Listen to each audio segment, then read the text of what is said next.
Selamat malam saudara yang dikasihi Tuhan.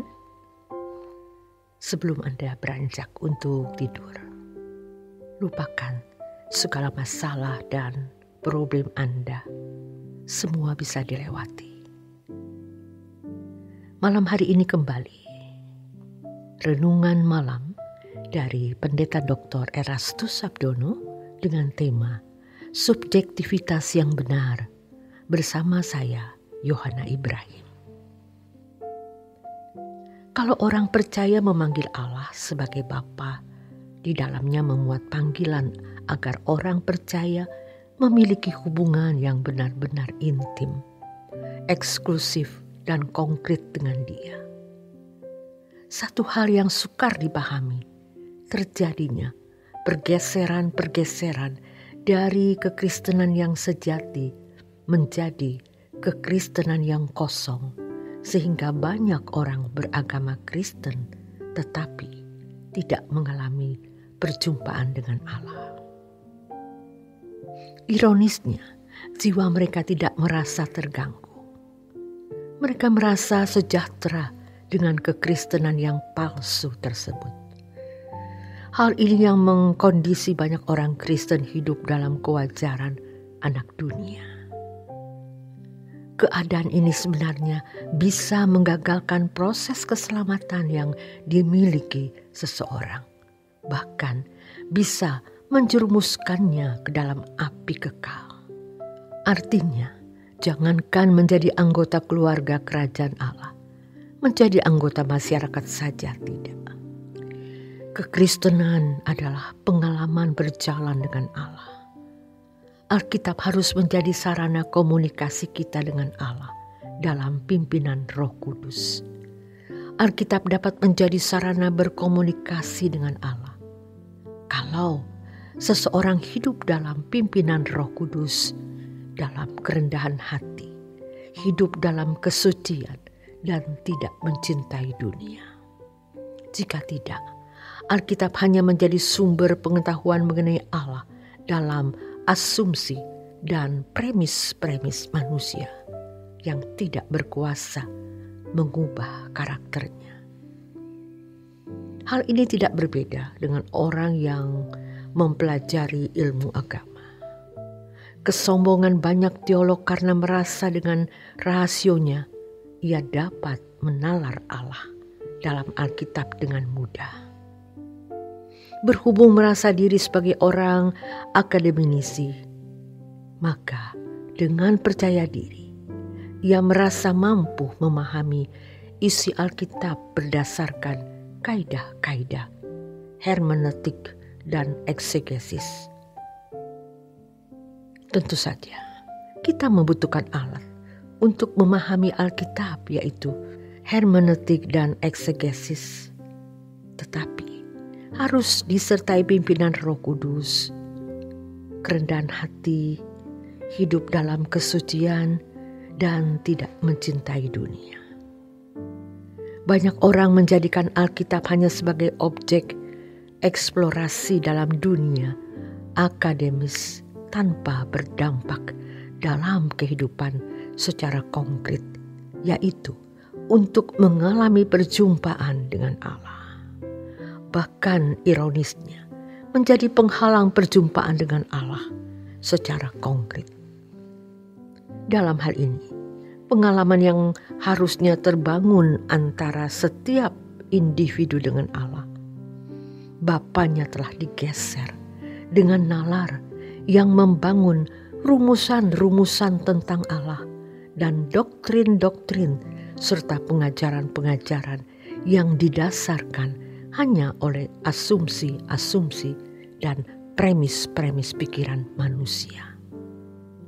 Keadaan ini menjadi penyebab hancurnya kekristenan di negara-negara barat.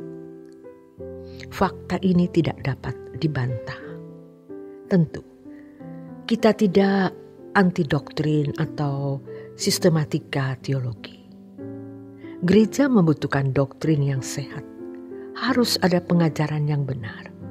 Tetapi di lain pihak, harus juga ada pengalaman yang konkret dengan Allah. Sebab Dia adalah Allah yang hidup dan nyata. Biasanya dalam lingkungan akademis atau di lingkungan para teolog yang menekankan rasio saja, subjektivitas dianggap sebagai ancaman terhadap kebenaran. Mereka selalu memandang subjektivitas dari pengalaman pribadi sebagai hal yang negatif. Padahal mestinya kita tidak boleh selalu bersikap negatif terhadap subjektivitas dari pengalaman seseorang. Sebagai ilustrasi, adalah sesuatu yang subjektif kalau seseorang menceritakan mengenai istrinya dan pandangan-pandangannya mengenai istrinya tersebut. Menceritakan tentang istri dari perspektifnya tentu adalah sesuatu yang subjektif. Tetapi harus diingat bahwa istri orang tersebut benar-benar ada. Orang tidak belajar tentang siapa istrinya, tapi dari perjumpaan dengan istrinya setiap hari, ia mengenal siapa dan bagaimana istrinya tersebut. Ini kemungkinan adalah subjektivitas yang benar. Dan kalau kita percaya Allah itu hadir di dalam dan melalui Roh Kudus yang dimateraikan dalam diri kita, Allah pasti menuntun dan membimbing kita dalam segala hal. Maka kita pasti dapat bersentuhan dengan Dia secara konkret. Efesus 1 ayat 13, Roma 8 ayat 28 dan 29. Allah adalah Allah yang hidup dan nyata. Tentu, Allah yang benar harus dialami secara konkret. Bukan hanya dipercakapkan secara lisan dan dalam tulisan. Pengalaman individu dengan Allah pasti subjektif, tetapi subjektivitas tidak selalu salah. Jika seseorang benar-benar mengalami perjumpaan dengan Allah, maka subjektivitasnya memuat atau mengandung kebenaran yang paling tidak sangat dibutuhkan oleh individu tersebut. Tidak jarang, subjektivitas yang benar-benar artinya benar-benar pengalaman perjumpaan dengan Allah bisa memberkati orang lain. Misalnya, setiap teolog, pengajar agama, pembicara di mimbar, atau pelayan jemaat memiliki subjektivitas yang benar ini. Ciri dari seseorang yang memiliki subjektivitas yang benar adalah perilakunya makin seperti Kristus. Hidupnya akan mengubah orang lain, baik dari perkataan maupun perbuatannya. Allah yang hadir dalam hidupnya pasti bisa dirasakan oleh orang yang ada di sekitarnya. Banyak pembicara Kristen yang hanya memindahkan pengetahuan yang ada di dalam pikirannya mengenai Allah, tetapi tidak menjadi juru bicara Allah dan tidak menularkan spirit atau gairah yang benar kepada jemaat. Jika demikian, pembicara Kristen tersebut tidak lebih baik dari motivator-motivator umum atau sekuler. Biasanya, isi pembicaraannya membuat seseorang tetap hidup wajar seperti manusia lain dan tidak makin seperti Yesus sebagai standarnya.